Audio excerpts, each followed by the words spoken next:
Alhamdulillah. Assalamualaikum. Ini ya? Oh iya. Apa Ustaz ya? Ini mah lebih canggih.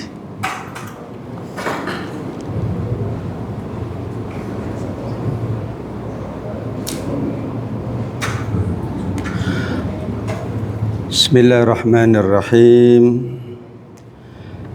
Assalamualaikum warahmatullahi wabarakatuh.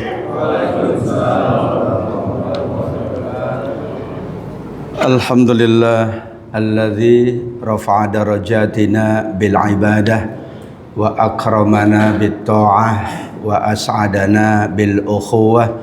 Asyhadu an la ilaha illallah wahdahu la syarika lah wa asyhadu anna Muhammadan abduhu wa rasuluh ballagha risalah wa addal amanah wa nasahal ummah.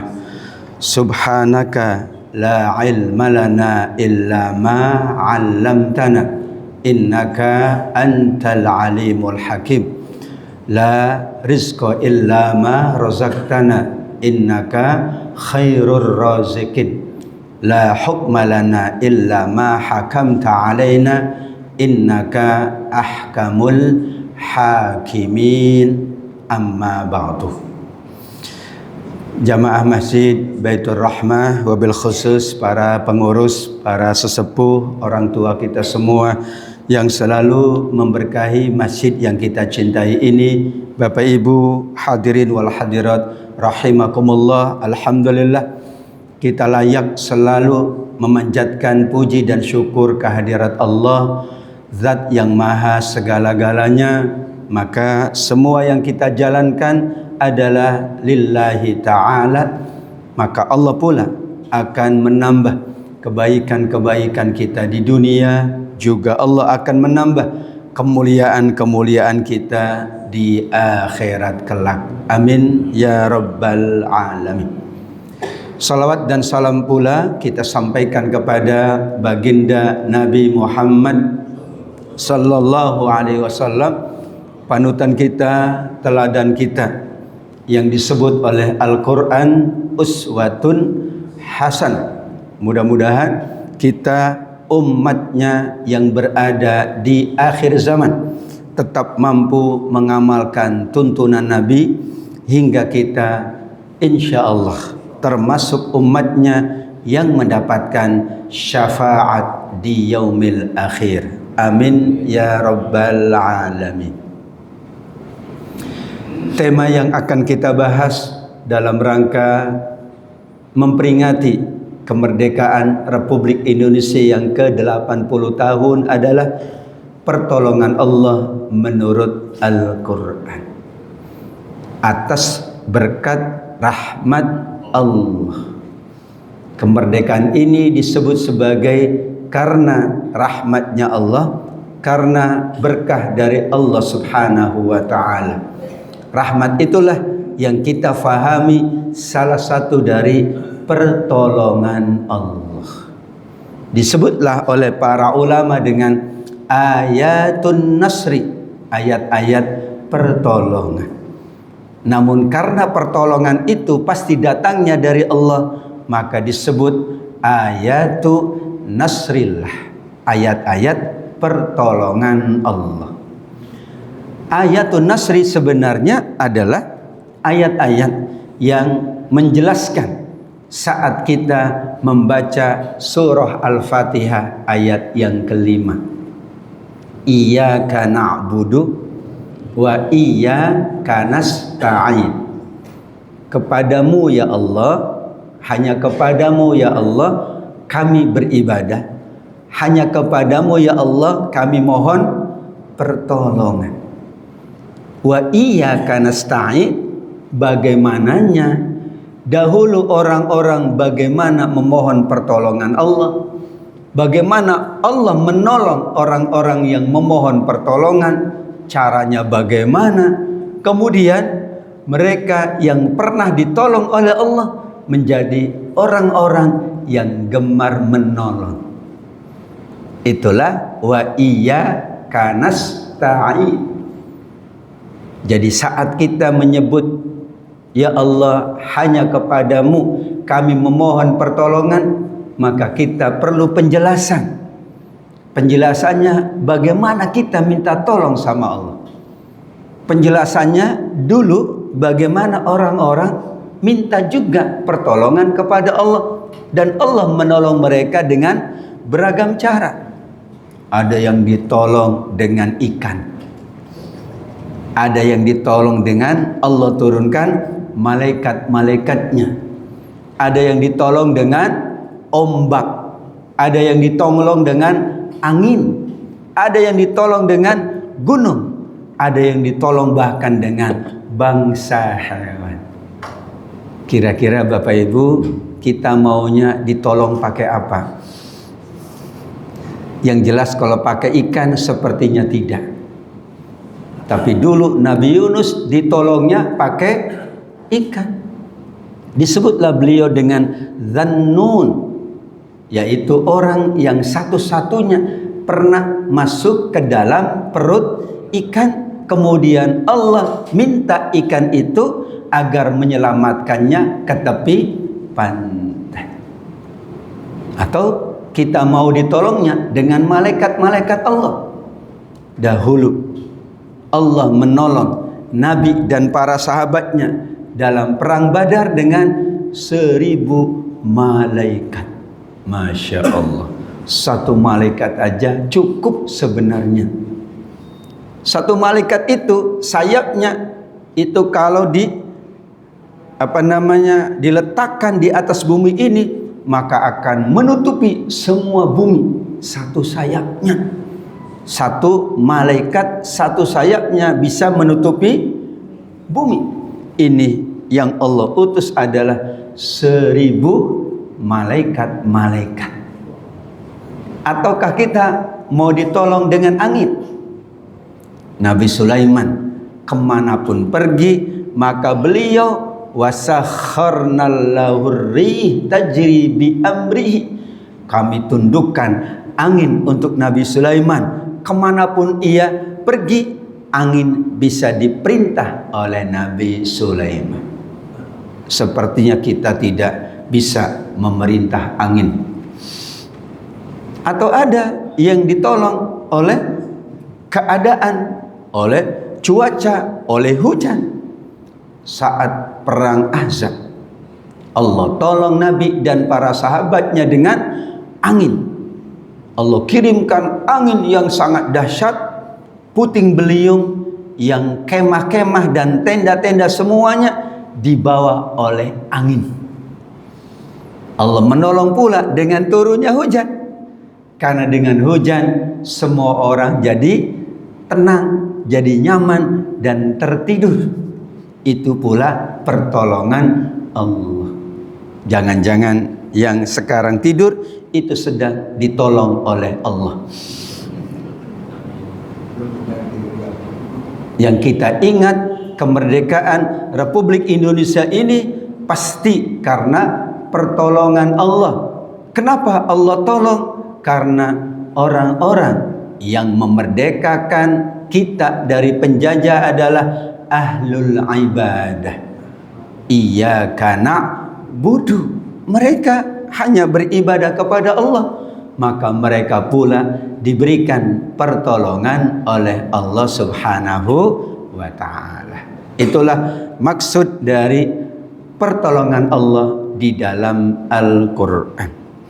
Kita awali dengan sifatnya Allah yang disebut oleh Al-Quran Maha menolong, bahkan sebaik-baik yang menolong.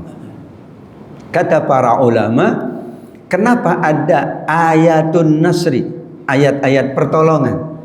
Karena yang inti, yang paling pokok adalah sifatnya Allah. Kenapa ada rizki? Karena sifat Allah Maha memberi rizki. Kalau tidak ada sifat Allah Ar-Razzaq, Khairur Razikin, Mungkinkah ada rizki dalam kehidupan? Tidak ada. Kalau tidak ada Allah Maha menerima taubat, maka tidak ada manusia yang diampuni dosanya. Namun karena Allah At-Tawwab, Maha menerima taubat, Al-Ghafur, Maha pengampun, jadilah kita, dosa-dosa kita diampuni oleh Allah. Alasan utamanya Allah Maha memberi ampunan, Allah Maha menerima taubat. Jadi semua yang ada dalam kehidupan ini kembalinya pada sifatnya Allah. Ada orang kaya itu karena ada sifat Allah yang mengkayakan manusia.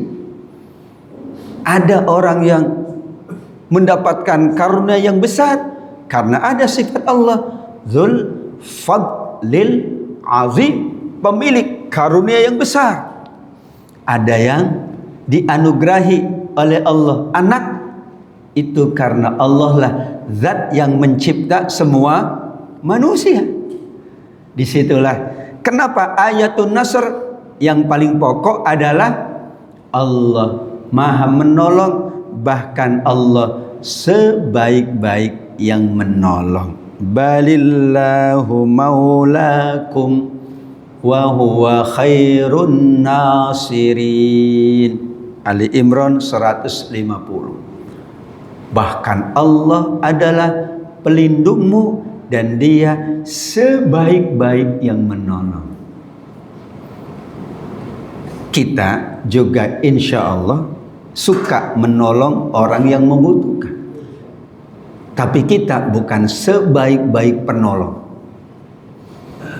Allah menyebut dirinya khairun nasirin, sebaik-baik menolong.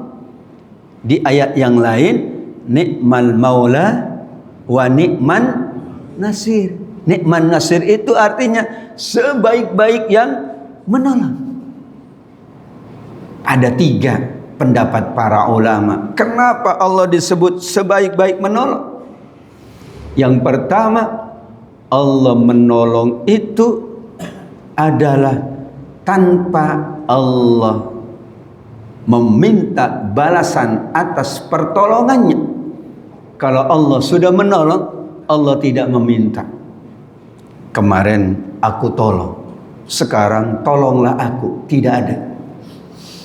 Tapi kalau manusia tolong menolong, kadang-kadang tolong, kadang-kadang harus menolong. Jangan tolong terus, enggak pernah menolong. Karena manusia selalu naik dan turun. Ketika di bawah dia butuh pertolongan, nanti dia di atas dia akan menolong. Mungkin Allah mampukan dia, maka dia mampu menolong. Mungkin Allah tidak mampukan dia, maka dia meminta pertolongan. Tapi manusia menolong itu tidak semuanya. Kalau Allah menolong semuanya. Allah pula kalau menolong tidak dilihat orangnya siapa. Ya, semua ditolong oleh Allah, dan cara Allah menolong adalah tidak diketahui oleh manusia. Kita kalau ditolong oleh orang, kita tahu yang menolong, tahu. Tadi yang nolongin siapa, Bu? Oh, itu tetangga saya. Tuh kita tahu.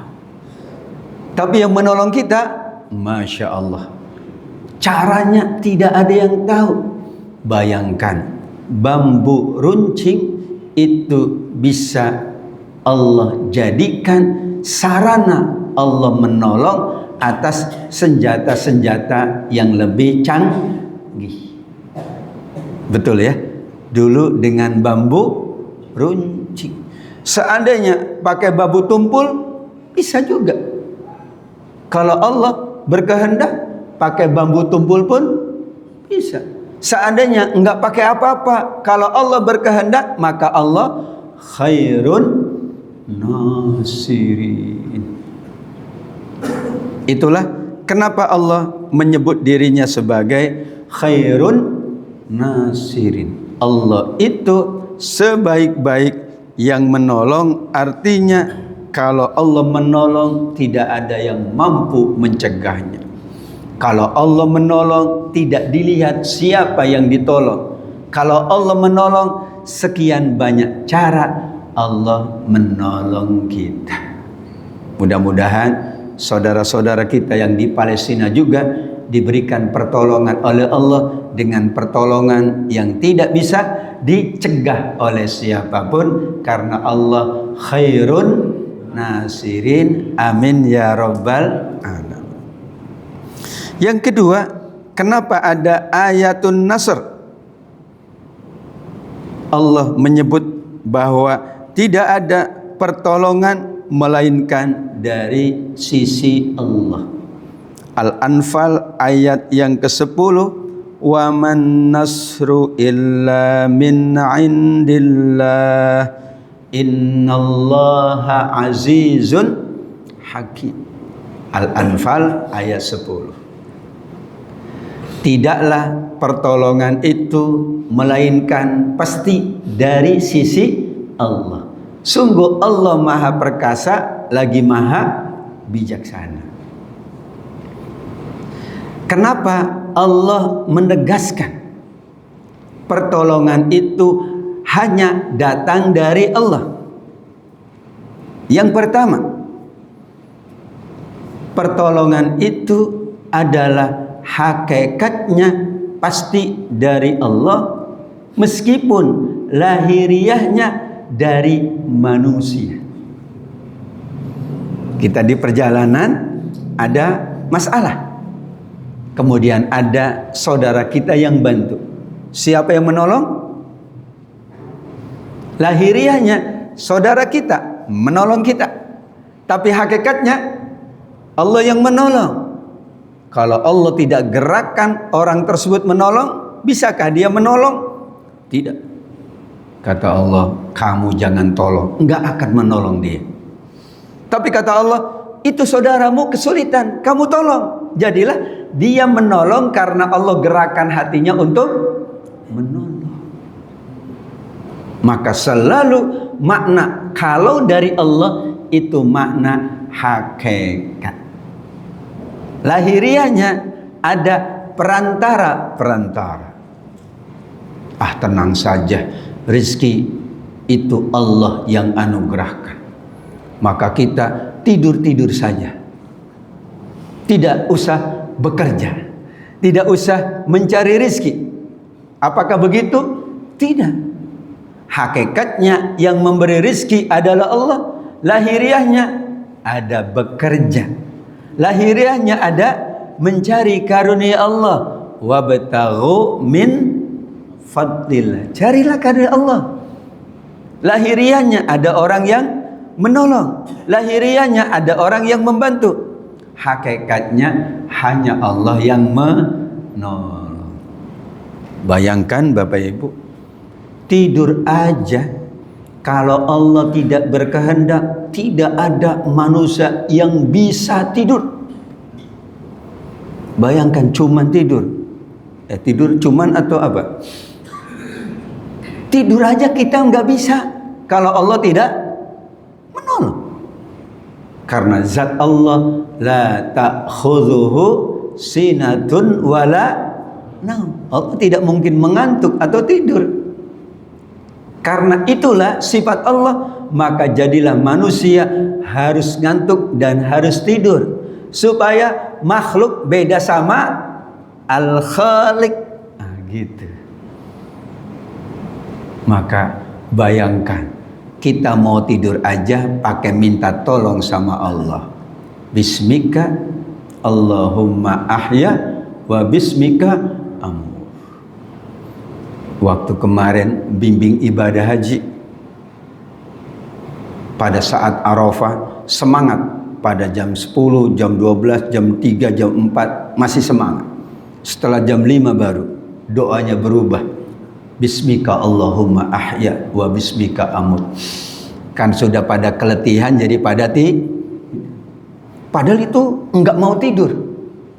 Enggak mau tidur, tapi tidur juga. Maka doanya diganti. Jadi bismika Allahumma ahya wa bismika amut, dengan namamu. Berarti dengan pertolonganmu. Bismika itu artinya banyak.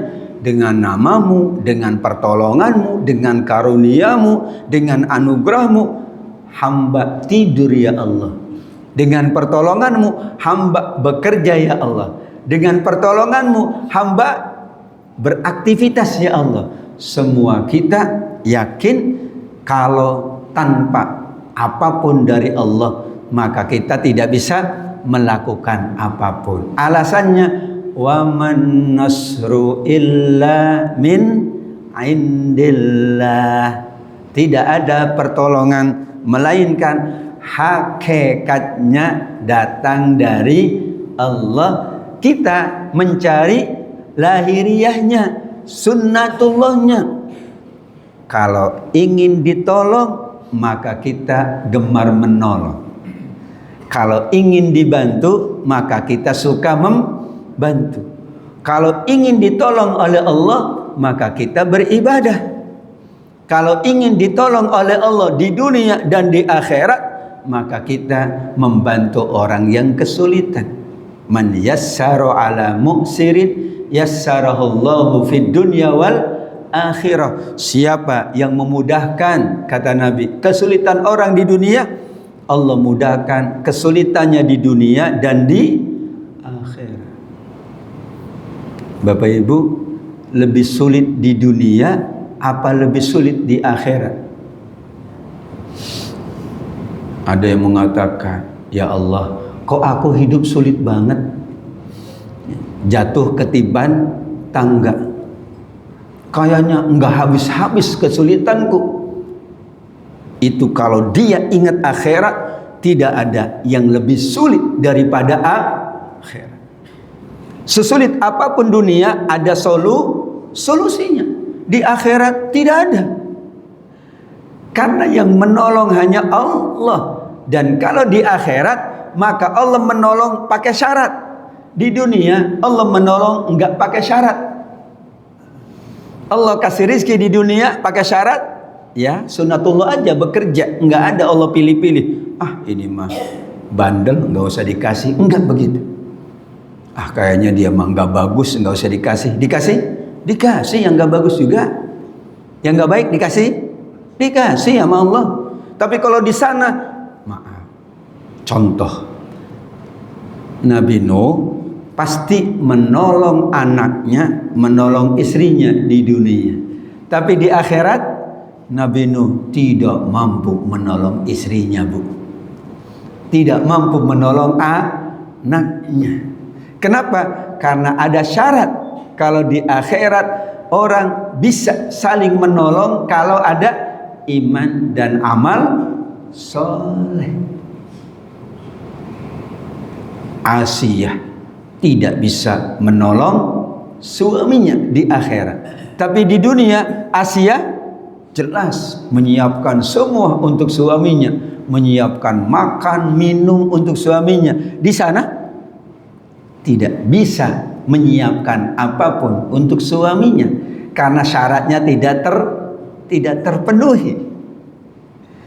Nabi Muhammad SAW tidak juga bisa menolong pamandanya Abu Thalib. Maka di surat Ghafir ayat yang ke-8, inilah doa kita semuanya. Doanya doa dari malaikat pemikul arsy.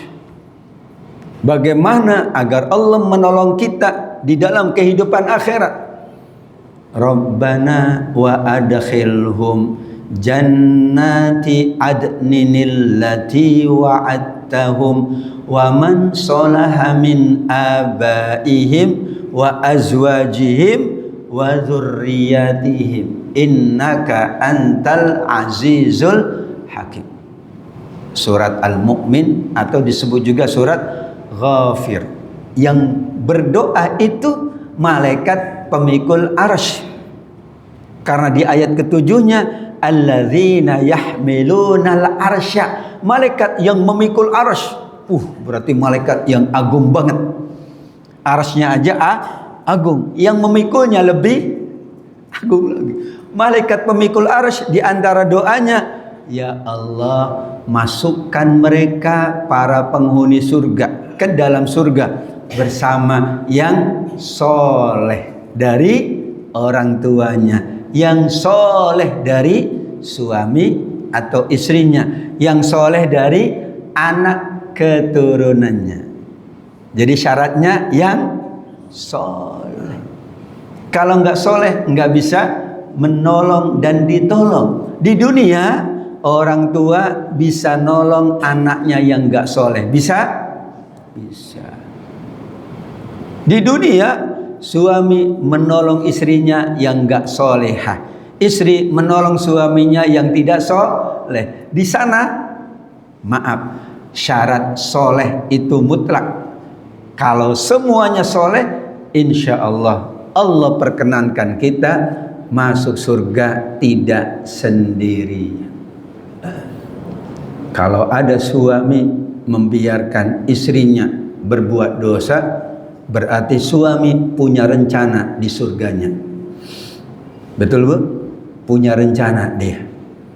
Udah bosen sama istrinya di dunia, pengen nyari bidadari. Jadi dibiarin istrinya berbuat dosa supaya tidak soleh. Demikian juga kalau istri membiarkan suaminya berbuat dosa, dia tidak mau suaminya bareng di surga, maka dibiarin suaminya tidak soleh. Orang tua yang biarin anaknya berbuat dosa berarti tidak mau bersama anaknya di surga, karena anaknya tidak mau jadi soleh dan solehah.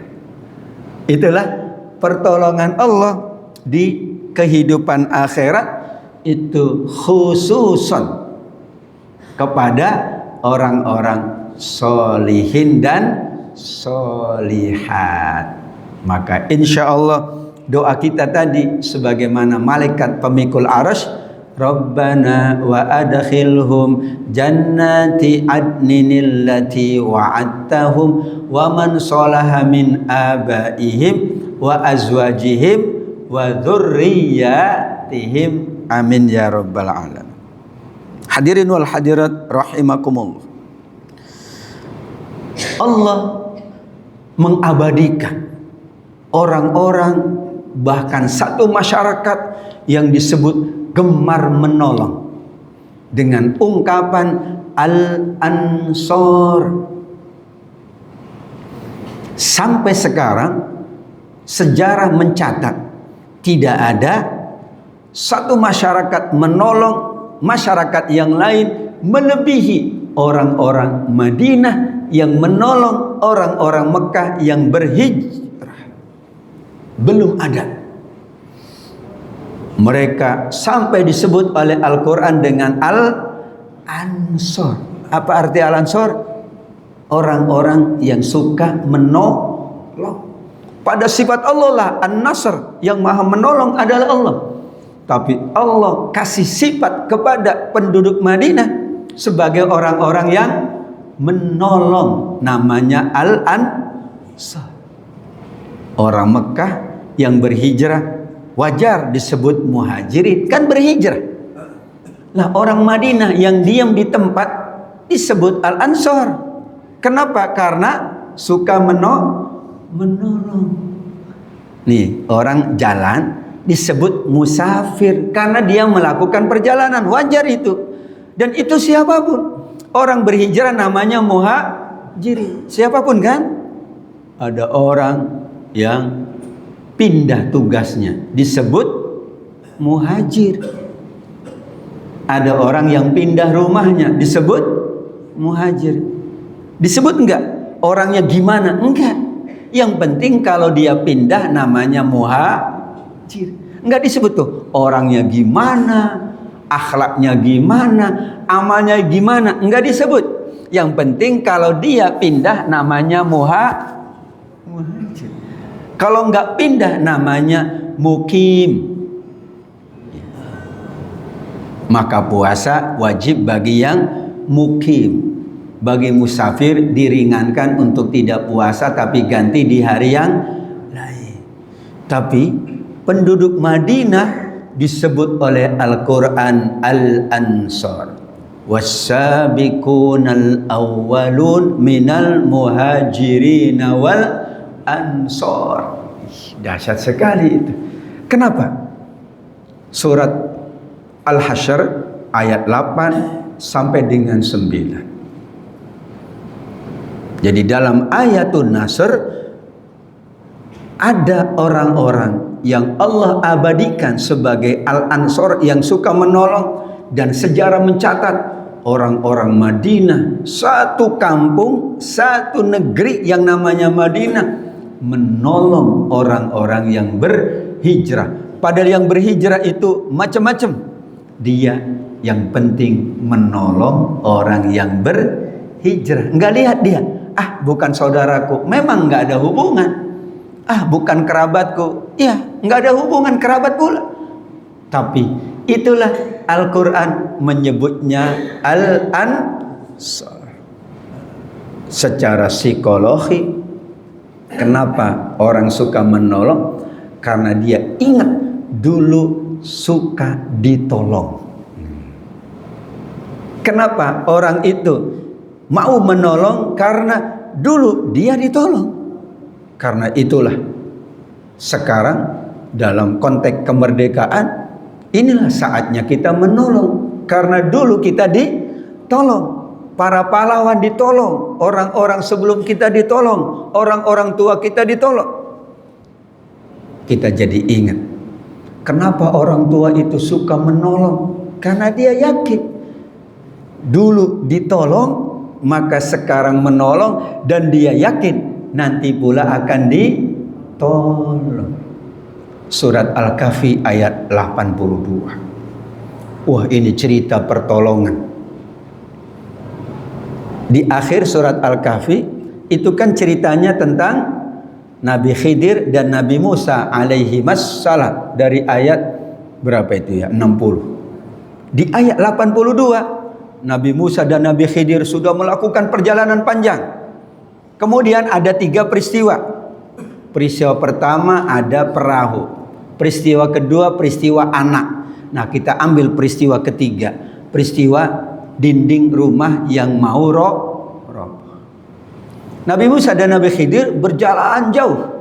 Sampai di satu kampung, dia kelelahan. Mereka ingin minum dan makan. Maaf, tidak ada satu orang pun di kampung itu yang memberikan makanan minuman. Enggak ada. Dia datang enggak ada yang nyambut. Padahal ini Nabi. Mereka kemudian datang, enggak ada yang nyambut, enggak ada yang ngasih makanan. Minimal, Pak, ini minumnya. Enggak ada. Kemudian karena penat, mereka singgah ke satu tempat. Ternyata rumah itu hendak roboh dindingnya. Kemudian gurunya Nabi Musa, namanya Nabi Khidir, wahai Musa, yuk kita tolong dinding rumah ini, kita angkat, kita renovasi. Apa kata Nabi Musa? Enak aja, datang ke sini nggak ada yang ngasih makan, malah kita suruh jadi buruh. Nggak mau, kata Nabi Musa. Kata Nabi Khidir, janji kamu sabar denganku. Ya udah, akhirnya Nabi Musa membantu gurunya mengangkat sedikit tembok itu supaya tidak runtuh. Ternyata Al-Quran menyebut setelah selesai barulah Nabi Khidir memberikan informasinya.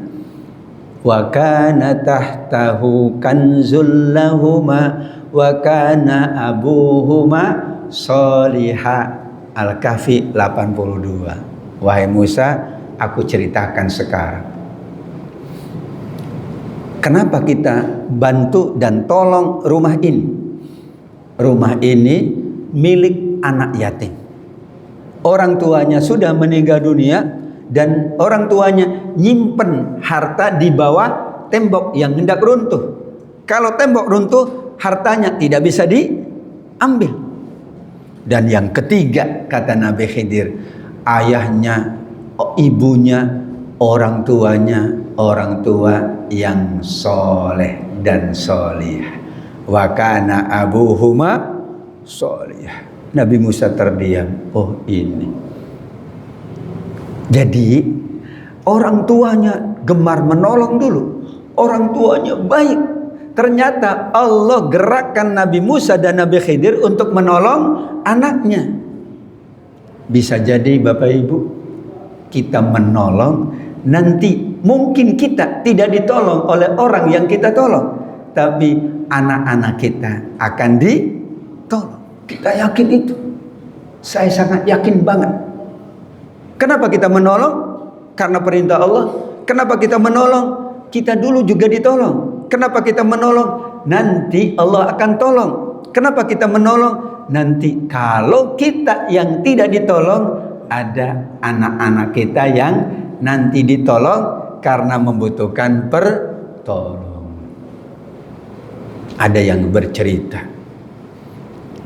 tiba-tiba ada orang tua datang ke rumahnya, sudah sepuh, kata anak muda yang cerita. Kemudian dia ngasih amplop kepada anak muda itu. Nah, ini untuk kamu apa adanya dari bapak. Terkejutlah sang anak muda itu. Bapak siapa? Aku dulu teman baik ayahmu. Masya Allah, dia masih ingat tuh teman baik ayahnya yang sudah meninggal dunia. Aku bantu kamu karena dulu aku ingat ayahmu membantu aku saat aku kesulitan. Alhamdulillah ada sedikit rezeki. Aku ingat kebaikan ayahmu, maka aku ingin memberikan bantuan kepadamu. Mungkin Bapak Ibu pernah ngalamin? Iya. Orang tua kita dulu baik, akhirnya anaknya mendapatkan kebaikan. Itulah kisah Nabi Musa dan Nabi Khidir alaihi wassalam. Alasannya wa kana abuhuma solihah. Wahai Musa, dulu orang tuanya ini orang tua yang baik.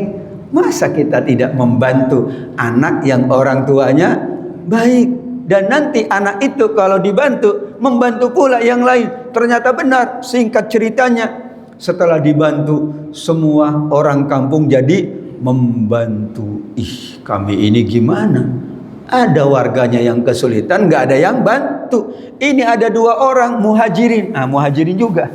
Karena bukan penduduk asli, membantu. Kami jadi malu. Akhirnya mereka nyiapin makan dan minum untuk Nabi Musa dan Nabi Khidir. Awalnya tidak ada makanan dan minuman. Nyambut aja enggak. Padahal itulah namanya Al-Ansar. Sampai Allah menyebut lil fuqara'il muhajirin. Orang muhajirin itu fakir. Maka orang Ansor yang mampu menolong orang-orang muhajirin. Tapi yang hebat dari orang-orang muhajirin, Allah yang menyebutkan, bukan manusia. Berarti Allah yang maha tahu. Kata Allah, wa yu'thiruna ala anfusihim walau kana bihim khasasah. Al-Hasyr ayat 9. Mereka mengutamakan saudaranya meskipun mereka juga amat sangat kesulitan. Dahsyat ya. Enggak ada orang-orang menolong melebihi dari orang-orang Ansor. Sejarah yang mencatat, mereka orang muhajirin datang enggak bawa apa-apa. Karena enggak boleh bawa apa-apa.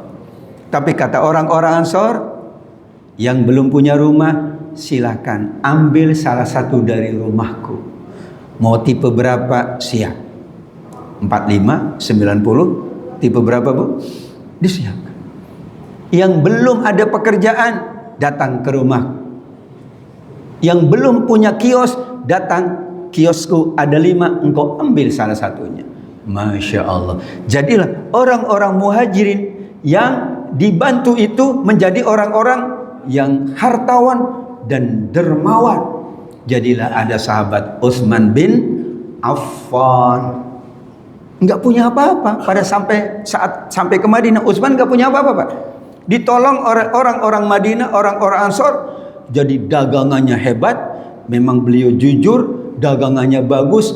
banyak laku, dan beliau jadi orang paling kaya di Madinah. Siapa yang nolong? Orang Ansor. Tapi sahabat Utsman setelah itu menolong orang-orang Madinah yang kesulitan. Bahkan saking tingginya menolongnya sahabat Utsman, suatu saat kekeringan panjang di Madinah. Cuman ada satu sumur.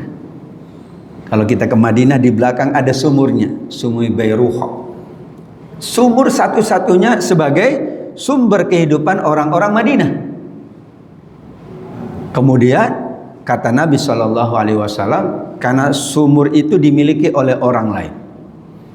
Kata Nabi, siapa di antara kalian yang siap membeli sumur ini, aku jamin untuknya surga. Wih. Semua diem karena nggak mampu. Bukan nggak mau, tapi betul-betul nggak mampu. Tiba-tiba datang sahabat Utsman. Aku ya Rasulullah, kalau jaminanmu surga, aku beli dengan seluruh hartaku. Utsman beli, tapi yang punya nggak mau. Aku tidak mau jual. Aku beli dengan harga yang paling tinggi. Aku nggak mau jual. Dia tahu ini adalah nadi kehidupan orang Madinah. Kalau dia pegang, semua orang pasti butuh. Kalau dia butuh, duitnya banyak. Tapi orang ini nggak bagus. Ya sudah, kalau kata Utsman, kalau begitu aku sewa. 1 hari milikku, 1 hari berikutnya milikmu. Aku sewa dengan harga setengah. Misalnya tadinya 100 juta dibeli, nggak mau, ya udah sekarang 50 juta sewa sehari. Setuju dia. Kalau sewa lumayan ini, kan masih milik aku, disewain. Tapi sahabat Utsman tidak kalah strategi. Dia sampaikan kepada penduduk Madinah, nanti kalian ambil airnya pada jatahku aja, aku gratiskan untuk kalian. Akhirnya pada saat jatahnya pemilik pertama, karena dia pelit dan dia tidak baik, tidak ada yang datang. Karena dia jual, nggak ada yang datang. Datangnya besok ketika gilirannya sahabat Utsman, orang datang ambil air 2 kali lipat. Kata sahabat Utsman, silakan ambil semau kalian. Akhirnya yang punya pertama sedih, kalau gini kagak laku, bangkrut nih saya. Pinter juga sahabat Utsman. Akhirnya dia bilang ke sahabat Utsman, sahabat Utsman beli dong. Nggak mau, kata sahabat Utsman. Udahlah beli, harga berapapun, aku mau. Akhirnya dibeli dengan harga yang lebih murah. Artinya di situ sahabat Utsman menjadi orang kaya karena dulu ditolong oleh orang-orang Madinah. Saat orang-orang Madinah membutuhkan pertolongan, sahabat Utsman tidak segan menolong. Itulah ayat-ayat pertolongan Allah atau pertolongan Allah dalam Al-Quran. Ada sahabat juga, Abdurrahman bin Auf, yang beliau hartawan juga dermawan. Alasan beliau adalah, dulu aku datang ke Madinah tidak bawa apa-apa, betul-betul modal nekat, modal sekarang modal dengkul, karena nggak boleh bawa apa-apa. Ayat Al-Quran yang menyebut Al-Hasyr 8, lil fuqara'il muhajirin, orang muhajirin itu datang ke Madinah fakir, nggak punya apa-apa. Tapi setelah mereka ditolong oleh orang-orang Ansor, jadilah orang-orang muhajirin itu orang-orang yang berkemampuan, termasuk Abdurrahman bin Auf. Ceritanya, dia datang ke Madinah, kemudian dia diperkenankan singgah di rumah sahabatnya. Sahabatnya bantu dengan semampunya. Tapi sahabat ini kurang mampu.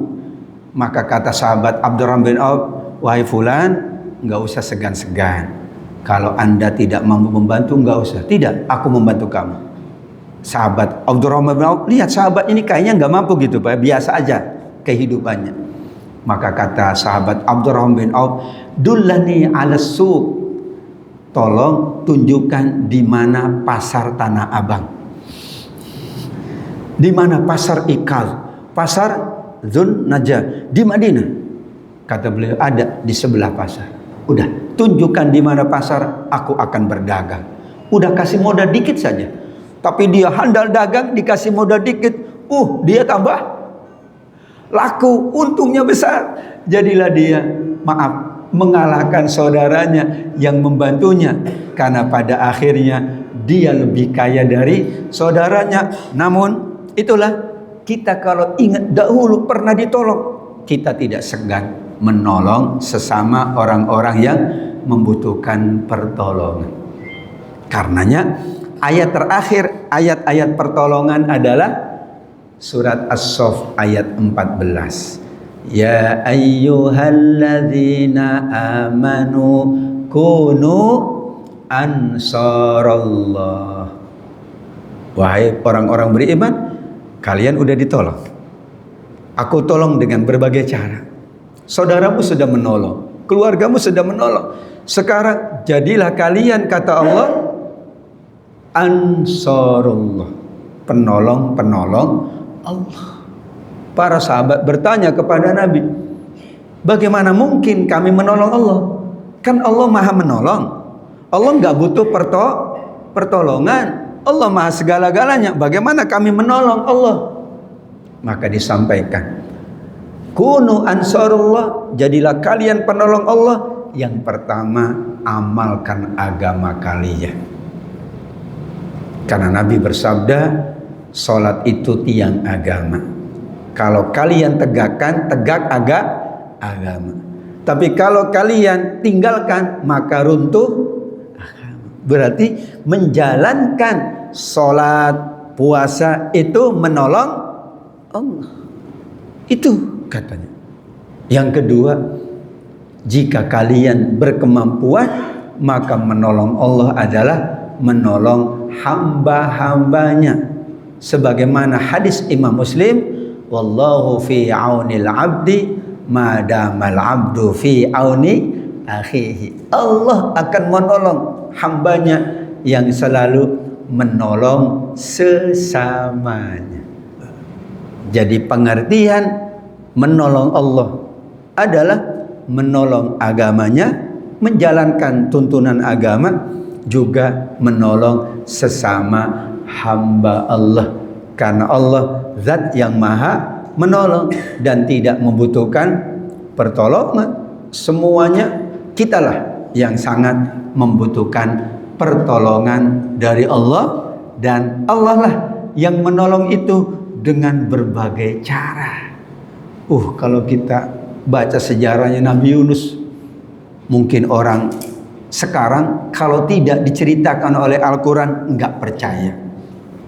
Mana mungkin ikan nolong manusia? Iya. Kalau nggak ada cerita di Quran, sepertinya orang nggak percaya. Mana mungkin? Nggak pernah ada sejarahnya ikan nolong. Itu gimana ngomongnya sama ikannya? Kan bingung. Kan aku kesulitan kan? Nggak bisa. Kalau manusia bisa minta tolong kita, Pak. Minta tolong, Pak. Lah kalau ikan, sebagaimana tadi kucing masuk masjid, bingung juga kita mau ngomong apa sama kucing. Cing, jangan ganggu lagi sholat. Nggak bisa juga. Ini hewan menolong karena apa? Allah yang maha menolong. Demikian juga angin, bayangkan. Dulu ada orang-orang ditolong dengan apa? Dengan Allah ganti lautan menjadi daratan. Dahsyat itu. Nggak bakal terulang untuk kedua kalinya. Dan alhamdulillah, bangsa Indonesia ditolong oleh Allah. Atas berkat rahmat Allah, kita mendapatkan kemerdekaan. Tapi kita yakin pahlawan, para pendahulu, semua orang-orang telah berjuang sungguh-sungguh, maka Allah menolong mereka. Dan kita sekarang orang-orang yang disebut manusia akhir zaman juga insya Allah tidak pernah kita tidak mau menolong sesama kita. Kita pula selalu berusaha menolong agama dengan menjalankan semua tuntunan Allah, tuntunan Rasulullah. Insya Allah Allah akan menolong kita di dunia. Kalau bukan kita, keluarga kita, kerabat kita, anak keturunan kita, kalau tidak juga di dunia, pasti ada pertolongan yang terakhir, namanya pertolongan di padang mahsyar. pertolongan di dalam kehidupan akhirat. Maka tidak ada ruginya kita menolong, karena orang-orang dulu menolong enggak ada ruginya. Maka siapapun yang menolong tidak akan merugi, malah dia akan beruntung karena akan mendapatkan pertolongan baik di dunia maupun di akhirat kelak. Termasuk majelis ilmu ini adalah media kita agar Allah menolong kita di dunia dan kelak menjadi taman-taman surga di akhirat. Kelak malaikat-malaikat yang sekarang mengikuti kita dalam majelis ilmu ini, itulah malaikat-malaikat yang menyambut kita di surga. Salamun alaikum, selamat sampai tujuan kalau bahasa kitanya. Salamun alaikum, malaikat yang menyambut dengan ucapan salam. Itulah tanda bahwa kita memahami ayat-ayat pertolongan Allah Subhanahu wa ta'ala. Demikian jamaah sekalian yang dimuliakan Allah, beberapa ayat tentang ayatun nasr, ayat-ayat pertolongan, atau ayatun nasrillah, ayat-ayat pertolongan Allah. Mudah-mudahan semua jemaah Masjid Baitur Rahmah, para pengurusnya, para donaturnya, para dermawannya, semua mereka yang memakmurkan masjid ini, insya Allah menjadi orang-orang yang gemar menolong dan akan ditolong oleh Allah semuanya. Amin ya rabbal alamin. Hadanallah wa iyyakum ajmain.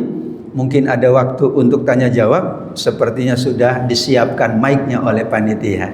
Mangga Ibu, dari Ibu terlebih dahulu. Assalamualaikum warahmatullahi wabarakatuh. Waalaikumsalam warahmatullahi wabarakatuh. Menjelaskan menolong mengenai Allah akan menolong orang-orang yang ahli ibadah. Yang saya tanyakan, apakah Allah juga tetap menolong sama orang-orang yang berbuat maksiat dan bakhil? Itu.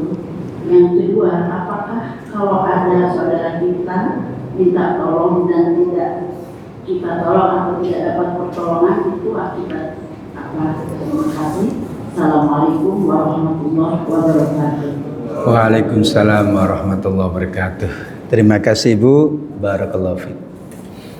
Iyyaka na'budu wa iyyaka nasta'in, itu satu kesatuan. Artinya, ya Allah, kami beribadah agar kami ditolong oleh Engkau ya Allah. Tapi pertanyaannya, bagaimana dengan ahli maksiat, ahli dosa? Kok ditolong oleh Allah pula? Jawabannya ada dua. Yang pertama, untuk urusan dunia Allah bersifat Ar-Rahman. Ar-Rahman itu adalah pertolongan Allah dalam bentuk materi, dalam bentuk rizki, dalam bentuk kebutuhan yang bersifat duniawi, itu untuk seluruh umat manusia. Kata Imam Ibnu Katsir, Ar-Rahman lil muslimi walil kafiri, semuanya dapat. Lis-solihi wat-talihi, orang soleh dan yang tidak soleh. Li ahlil ibadah wa ahlil maksiyah. Kalau materi, Allah tidak beda-bedakan antara pelaku dosa dengan pelaku amal soleh. Tapi yang kedua, kita sebut dengan pertolongan khusus. Pertolongan di dunia ada pertolongan khusus. Bapak Ibu, kalau Allah tidak menolong kita, kita tidak bisa sholat. Kalau Allah tidak menolong kita, apakah kita bisa haji? Tidak bisa. Aku kan mampu. Iya mampu. Tapi hakikatnya Allah lah yang menggerakkan orang pergi ke tanah suci. Karena buktinya ada yang mampu tapi tidak ke tanah suci, ke tanah yang lain. Ya. Berarti ada pertolongan Allah yang khusus. Sebagaimana pesan Nabi kepada sahabat Ibnu Abbas. Kata Nabi, wahai anak kecil, karena itu masih anak-anak, ya ghulam, ihfazillah yahfazka. Jagalah Allah, Allah akan menjagamu. Itu khusus, yaitu menjaga perintah-perintah Allah, sehingga dia mendapatkan pertolongan khusus. Orang yang sholat akan ditolong untuk sholat, orang yang puasa akan ditolong untuk puasa lagi. Sekali tidak sholat maka mungkin tidak sholat, 2 kali tidak sholat lama-lama tidak sholat. Kalau tidak sholat berarti sedang tidak ditolong oleh Allah. Dia harus segera bertobat, kemudian dia berusaha memaksakan diri dalam tanda kutip untuk sholat supaya ditolong istiqamah sholatnya. Itulah pertolongan Allah. Ada 2, karena sifat Allah pun ada Ar-Rahman, ada Ar-Rahim. Kalau Ar-Rahim khususan dalam kehidupan akhirat, sebagaimana doa tadi malaikat pemikul arsy. Yang kedua, kenapa orang kok tidak ditolong? Padahal dia mungkin kita katakan ahli ibadah, mungkin kita katakan dia ahli kebaikan, tapi kok nggak ada yang nolongnya. Yang pertama, selalu orang memahami pertolongan Allah itu bersifat materi. Padahal saat dia bersabar, dia husnuzon, itu Allah tolong. Karena semua orang pasti ada ujian. Salah satu ujiannya enggak ditolong. Misalnya ada 2 nih, yang satu ditolong, kok yang satu enggak. Padahal yang ditolong ini enggak lebih baik dari yang tidak ditolong. Kan kita kadang enggak tahu. Masa kita nolong nanya dulu, Mas baik apa enggak? Ah enggak baik, enggak usah tolong, kan sulit. Bisa jadi ujian dari Allah. Kamu yang ahli kebaikan, aku tidak tolong. Aku ingin mengujimu. Sabar apa enggak? Jangan-jangan enggak ditolong jadi suuzon. Aku enggak ditolong, mendingan kayak dia, sekalian aja. Sama-sama. Itulah ujian. Ujian bisa bentuknya kita tidak ditolong, ya, itu ujian. Tapi dengan tidak ditolong, Allah ingin menguji, sabar enggak ini? Ikhlas enggak ini? Husnuzon atau tidak? Karena lama-lama suuzon juga ya. Aduh, enggak ditolong terus ngapain? Aku udah sholat ya Allah, kok aku enggak? Nah, mulai. Ada tetanggaku enggak pernah sholat Allah, tapi dia enak-enak aja. Aku sholat melulu kok enggak enak-enak. Uji. Akhirnya lama-lama mendingan enggak sholat sekalian. Lupa dia bahwa ada kehidupan akhirat. Itu lupa. Yang kedua adalah kalau ada orang yang merasa tidak ditolong, sebenarnya dia belum meyakini pertolongan Allah. Karena pasti yang ada di muka bumi ini ditolong oleh Allah. Wa ma min dabatin fil ardi illa 'alallahi rizquha. Tidak ada yang melata. Berarti hewan pun ditolong oleh Allah. Masa manusia yang lebih sempurna, lebih hebat, kok tidak bisa mencari cara agar ditolong oleh Allah? Jadi dikembalikan kepada dirinya. Bayangin burung aja terbang, perutnya kosong, pulang perutnya kenyang.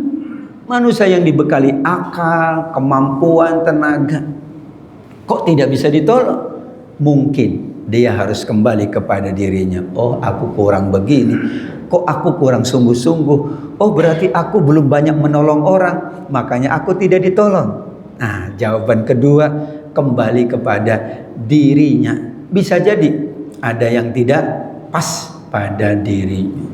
Aku jualan baju koko, kok nggak ada yang beli. Ini ada jualan baju yang kelihatan, kok banyak yang beli. Itu ujian, Bu. Aku jual baju yang bagus, nggak ada yang beli. Ini temanku jualan baju yang nggak bagus, kok banyak yang beli. Mendingan sekalian aku jualan yang nggak bagus. Tuh, udah nggak tahan diuji segitu. Yang jualan baju yang bagus, bersyukur dia diberi oleh Allah pertolongan, jualnya yang bagus-bagus aja. Ya kan berarti ditolong oleh Allah. Karena ada orang lain jual baju yang enggak bagus, misalnya contohnya. Gitu. Dia jual makanan yang bagus-bagus. Loh, kok enggak ada yang datang? Ini teman saya jualan yang enggak bagus-bagus, kok malah pada datang. Bersyukur. Aku tidak menjual yang enggak bagus-bagus. itu adalah pertolongan Allah. Memang benar, terkadang kita memahami pertolongan itu sifatnya materi. Padahal pertolongan Allah, bangun malam pertolongan Allah, Bu. Kalau kita bisa bangun malam, puasa sunnah pertolongan Allah. Itulah pertolongan Allah, mencakup semua aspek kehidupan umat manusia. Demikian, wallahu a'lam bishawab. Hatur nuhun Ibu. Ada lagi? Cukup sepertinya, karena sudah ada pertolongan dari panitia yang ada di depan Bapak Ibu masing-masing. Ya, dengan demikian mari kita tutup majelis yang mulia ini dengan doa penutup majelis agar kita diampuni dosanya dan selalu ditolong oleh Allah Subhanahu wa taala. Subhanakallahumma wa bihamdika asyhadu an la ilaha illa anta astaghfiruka wa atubu ilaik. Kurang lebihnya mohon maaf. Wabillahi taufiq wal hidayah waridho wal inayah. Wassalamualaikum warahmatullahi wabarakatuh.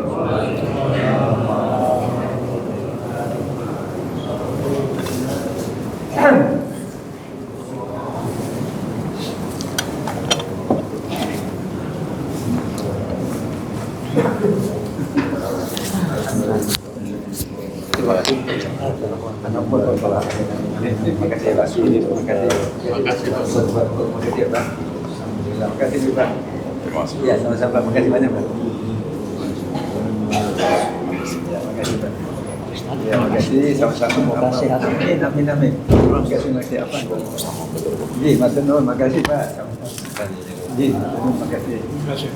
Ya, terima kasih.